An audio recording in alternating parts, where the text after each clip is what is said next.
ethnic groups. And this is one of the reasons why some of the civil rights, some of the civil conflicts in Africa are emerging. The example of the Tutsi and Hutu, for example, and I think some of the Mali lately, and I believe some of the other sub-Saharan countries are also suffering from the same. So, now, to what extent can one give credit to the statistical data that was collected by the, I guess it's the Freedom House? Now, my second question relates to the social media. The social media is a very interesting thing, and one does not have to deny that, because it simply democratized the circulation of information, and it also offered a platform for people to voice their own concerns, regardless of whether the states like it or not. But my question is, shouldn't there be some ethical code whereby the users of the social media should also be accountable for in case they spread false news or wrong information? My understanding is that this is very difficult to do due to the way the internet functions. It's very difficult to determine what they call the attribution aspect of the information. And in the absence of this, I think I've heard that the Senate, the United States, the administration in the United States has asked for, introduced a bill into the Senate, probably, or the Congress, to ask for a kill switch, given the right to kill switch the internet given to President Obama, in case there is a danger or there is an insecure threat via the cyber behavior of some terrorist groups or some individual groups. Now, wouldn't you think that what Erdogan has actually done is, in response to the European Council on the cyber criminality, Article 20 also gives him the right to kill switch Twitter and Facebook in case he feels that there is a false threat or a cyber threat to national security? And thank you. Well, I have a question concerning the question of, the attitude of the United States and to the question of democracy in the Arab world. I'm sorry for not to be attending the lecture from the beginning. I don't know if you have touched upon this question or not, but I would like to ask you about this attitude of the United States. We have always heard the United States speaking about its desire to promote democracy in the Arab world and so on. Do you think that it is honest and serious in this project or not? My idea is that democracy, if there is widespread democracy in the Arab world, I don't think it will be profitable for the United States insofar as its imperialistic, also projects in the Arab world especially, insofar as it is concerned. My idea is that, the United States, of course, there is democracy inside America. When we have elections and so on, there is a real democracy. But in its foreign policy, I don't think that America, wants democracy, especially, to be established in the Arab world. So what are your opinions about this question? And thank you. Thank Dr. Larry for his insightful ideas about democracy. Many youths in Arab countries are longing for democracy, especially during and after the Arab Spring revolutions. My question is, what can make us optimistic about the role of youth in bringing about democratic changes in their countries? It is true that they appropriate innovative tools, I mentioned here social network sites, especially Facebook and Twitter, through which they could raise awareness of the public to imperative need to protest and to speak out. This new generation, what we call digital natives, have got a new perception about political commitment, responsibility, solidarity, and so on. So they knew that it's high time they spoke out and revolt. So here with the subaltern speaks out. It's no more silence. My question is their voice heard or kept unheard? Are social network sites enough to empower youth? Don't we need a certain education for them? Because they are only common people. They need certain democratic education. And thank you.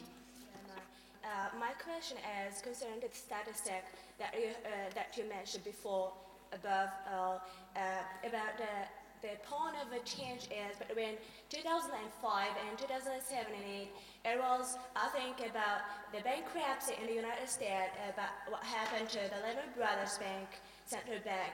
At that time, I think that change from the up to the bottom, it's concerning the kind of crisis, economic crisis that you mentioned it before, and what about the 9/11 event that caused that the kind of a freedom that been lower than before. Before 2005, the things were very fine, and the Muslims, Christian, Jewish are very kind, and they are too tolerant between each other. But in 2005, the things changed from the better to the worst. So how can you define that kind of change in 2005? And what about 2007 and 8? The economic crisis is a kind of defect about democracy or freedom between the people. Thank you so much. I have some questions to put on you, please. Well, speaking about democracy, some people say that we can achieve democracy if we give sovereignty and total freedom to people. Do you agree with them? And my second question, in your book, The Spirit of Democracy, I noticed that democracy goes hand in hand with development. Well, it's an information I came across while surfing the internet. How do you explain the case of China and Korea, knowing that the United States and the European Union consider these countries as non-democratic countries? And my third question is, what are the criteria that allow you to classify democratic and non-democratic countries? And finally, you, sir, as an American citizen, do you think that in the United States democracy is respected? And thank you. I would like to wish a happy stay to Larry Diamond in Oujda City. And I thank you for the speech, which was very straightforward, like the weather of Oujda, either very hot or very cold.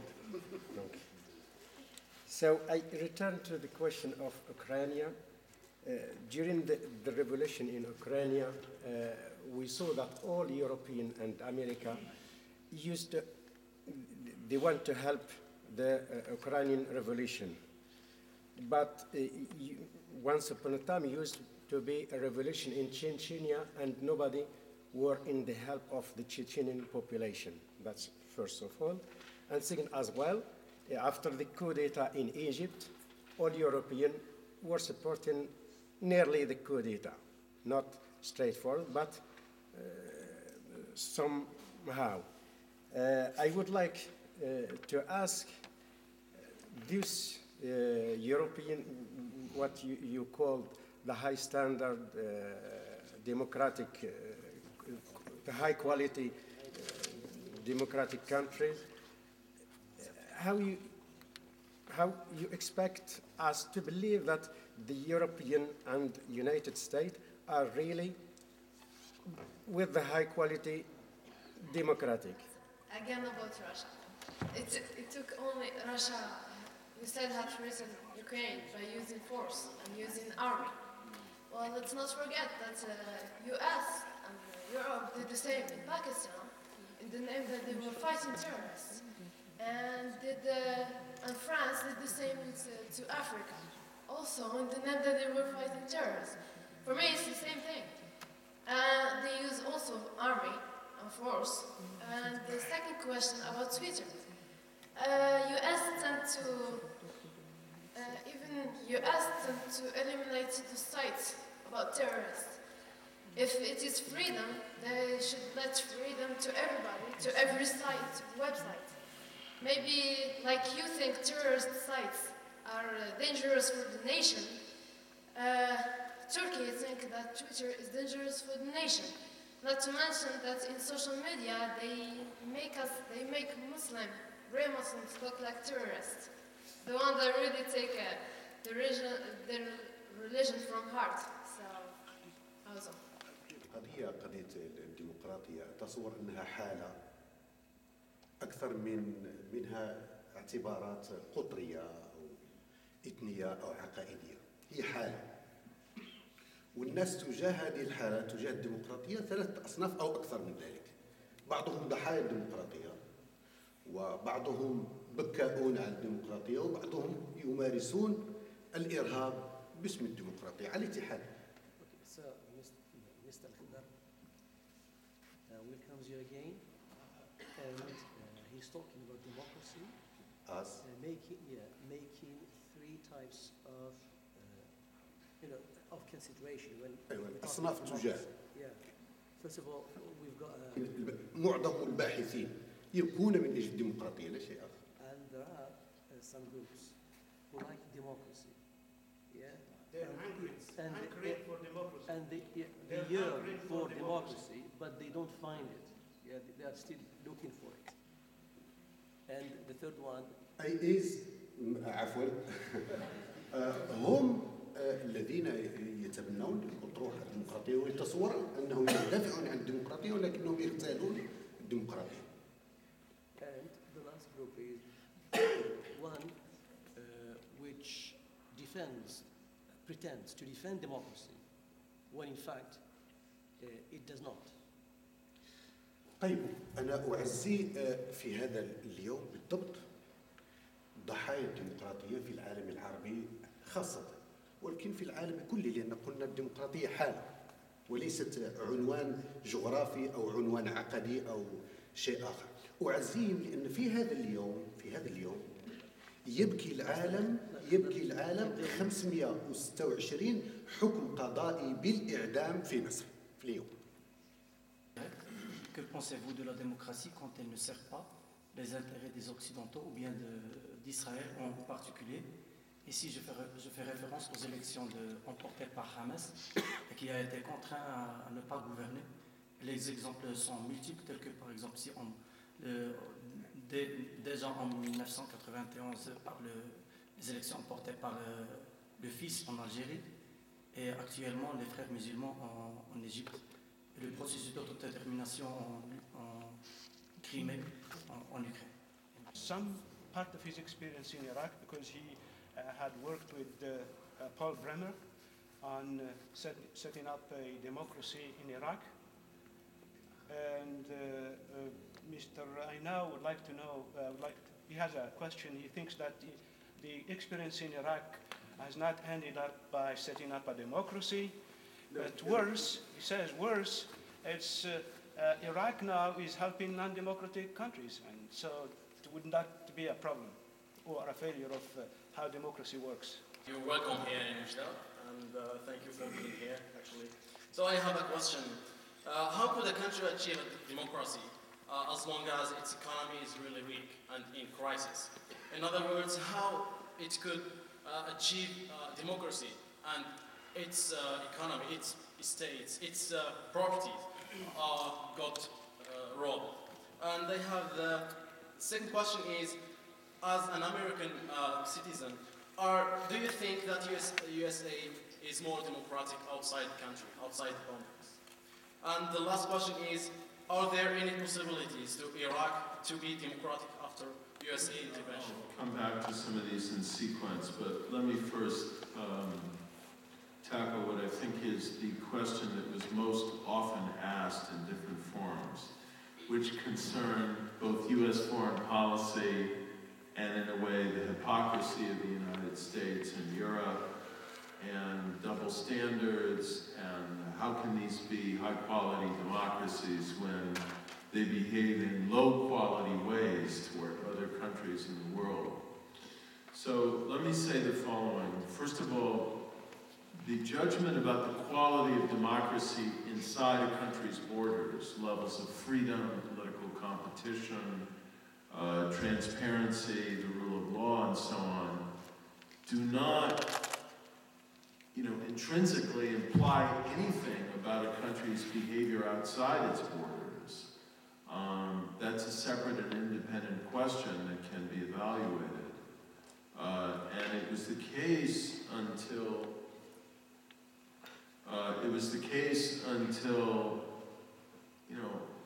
well, at least late 1970s, with Jimmy Carter's introduction of a new emphasis on human rights in American foreign policy, that there was very little attention to human rights and democracy in American foreign policy. It was all geopolitical, Cold War struggle, if you want to call it neo-imperialism, okay, often that was the, I'd say reasonably adequate term, particularly in terms of U.S. relations with Latin America, and not a very elevating or idealistic current to American foreign policy, not to mention European. This did begin to change in the 1970s with Jimmy Carter's foreign policy, and then there began to emerge a current and a set of institutions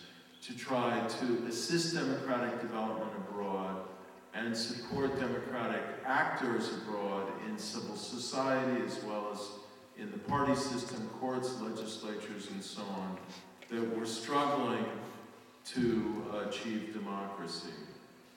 Even with these developments in the last, say, 35 years in American foreign policy, there's still been a struggle between the kind of big power, self-serving interest in American foreign policy and the more idealistic concerns to support and partner with people who are struggling for democracy. I have been, throughout my adult life, extremely critical of American foreign policy. And since I'm not a member of the U.S. government and have not come here under its auspices, I'm under no obligation to defend the U.S. government. And part of my book is very critical of American foreign policy, and part of it believes sincerely that some of the efforts to promote and support democratic development and democratic actors in other countries are sincere, are motivated by democratic ideals, which have always been an important element in American foreign policy. Not the predominant one, and usually losing out to more cynical interests, but an element, and one that's become more important over time. I'll just say parenthetically as well that I've also been very critical of some of the deficiencies of American democracy. And indeed, the last chapter of this book, The Spirit of Democracy, which I thank you, Professor Karaki, for translating into Arabic, the last chapter is about all of the problems in our own democracy. We're very far from a perfect democracy, and we have a lot of problems and deficiencies in our democracy that we need to attend to.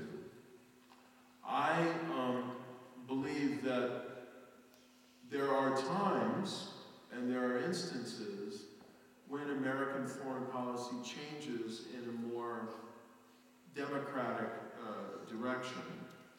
And it's easier when we think that our interests strategically and our desire for democracy align. Of course, then it's easier to promote democracy. It's a more demanding test when democracy produces results we don't like.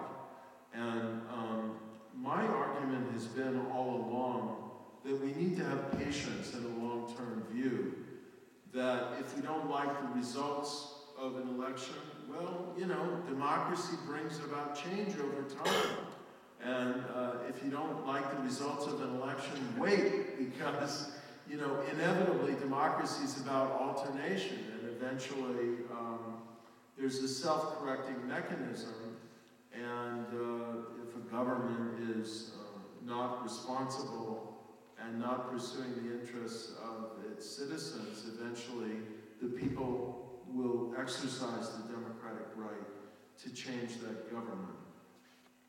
So that's one point. Secondly, you should know that I was a very strong opponent of American military intervention in Iraq, a very strong and outspoken opponent. I felt that it was illegitimate, that the case had not been made that Saddam Hussein had weapons of mass destruction, and that from a practical point of view, it was likely to have the consequences in promoting a violent reaction that it did indeed have. I went to Iraq briefly for the first 3 months of 2004. In fact, I was supposed to be there for 6 months, but I left early because of L. Paul Bremer III and the arrogant and incompetent nature of the American occupation of Iraq. This I documented in another book that has been translated into Arabic called Squandered Victory, the American occupation and the bungled effort to bring democracy to Iraq. Huh? Okay. And what I saw, I could go into in great detail, but it has been referred to. It was a very tragic experience in which we made a huge number of mistakes, beginning with the mistake of invading Iraq in the first place, and then having to do with the kind of colonial nature of the occupation. It was extremely unfortunate, and does it mean that Iraq can never become a democracy? No. And I think we need to be honest in recognizing that if Saddam Hussein were in power today, there'd be much less chance of Iraq emerging in a democratic direction than there is today, at least with multiple political parties and some scope of democratic competition and so on. It's important that we not have any illusion that change was going to come autonomously under Saddam Hussein. But at the same time, I was not in favor of the invasion, and I thought it was a mistake at the time. I think it's a mistake in retrospect. Now, it's important that we make some analysis.